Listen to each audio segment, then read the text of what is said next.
Hello, ममता रानी वर्मा अधिवक्ता हूँ।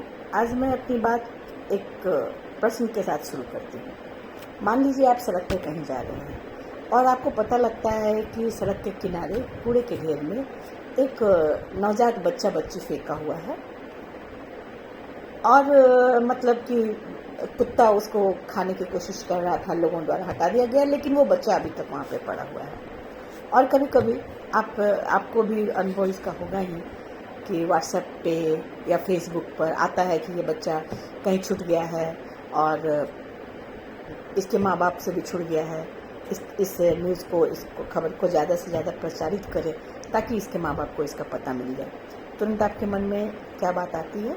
आप तुरंत सोचते हैं कि काश हम इस बच्चे को कोई सहयोग कर पाते कि इसका रिलीफ हो जाए।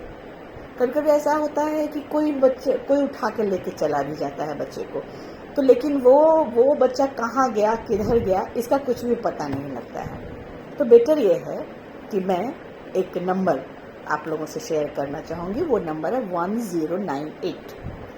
ये पूरे भारत में चाइल्ड हेल्पलाइन का नंबर है।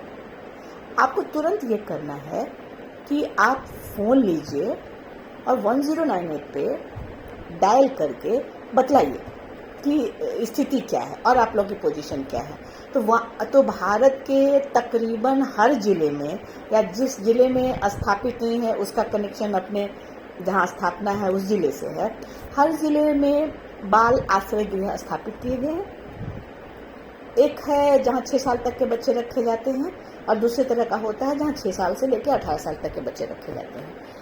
तो इन जगहों पे 1098 पे अगर आप कॉल करते हैं तुरंत आपको रिस्पांस मिलेगा। तुरंत मिलता है, तुरंत रिस्पांस मिलेगा और उस बच्चे को जिस तरह की मेडिकल फैसिलिटी की ज़रूरत होगी, शेल्टर की ज़रूरत होगी, वो चला जाएगा और वहाँ पे उसकी पूरी देख रेख और संरक्षण होता है सरकार के इंटीग्रेटेड चाइल्ड सेंट्रल ये स्कीम है, इंटीग्रेटेड चाइल्ड प्रोटेक्शन स्कीम के तहत।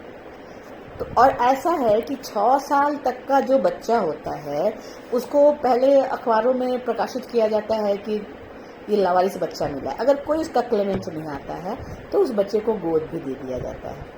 तो बोलिए, ये अगर आपके द्वारा किसी लावारिस बच्चे को एक घर मिल जाता है, वो किसी आंगन की खुशी बन जाता है, किसी के वंश को आगे बढ़ाने वाला हो जाता है, तो आपको कितनी खुशी होगी।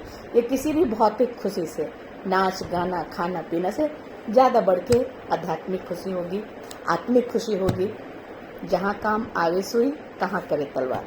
आपको 10985 पर बस डायल करना है। नहीं जानते हैं लोग, मैं अपनी मोतिहारी में कितनी बार ये बच्चा मिल जाए, क्या किया जाए, बच्चे को कुत्ते ने भमोड़ के खा लिया, उसको हॉस्पिटल ले जाया गया लेकिन वो बच्चा नहीं बचा। तो इसलिए तुरंत इमीडिएट हर आदमी की हमारी ये ड्यूटी है। संविधान के अनुच्छेद 51 में हमें कुछ नागरिक कर्तव्य, मूलभूत हमारे लिए नागरिक कर्तव्य भी बनाए गए हैं। हमारी प्रस्तावना हम भारत के लोगों से शुरू होती है, तो इसलिए भारत के हर नागरिक की सुरक्षा हमारा भी कर्तव्य आता है। तो ये तो बात हो गई। अभी ऐसे ही छोटे छोटे, जहाँ काम आवे सुई कहाँ करे तलवार, छोटे छोटे कानूनी प्रावधान मैं आपको बतलाना चाहूँगी जिससे आप अपने मौलिक कर्तव्यों की पूर्ति कर पाएंगे। आगे का जो मेरा होगा वो मैं समझती हूँ कि नगर निगम नगर पालिका से संबंधित होगा। मैं चाहूँगी बहुत छोटा बड़ी परेशानी होती है, वार्ड कमिश्नर काम नहीं किया, सड़क गंदा, ये गंदा वो गंदा, तो थोड़ा सा मैं उसके लिए भी आप लोगों को बतलाना चाहूँगी। लेकिन एक बात है कि बैग के गोली और वकील के बोली यही के मोल हो खेला। तो आप अगर आगे भी कुछ सुनना चाहते हैं, आपकी भी कोई समस्या हो जिनके छोटे छोटे कानूनी प्रावधानों की जानकारी से हमें समाधान मिल सकता है, तो प्लीज़ लिखिए। मैं इसे अपने आज YouTube पे डाल रही हूँ और समाधान लीजिए, सब्सक्राइब कीजिए, लाइक कीजिए। धन्यवाद।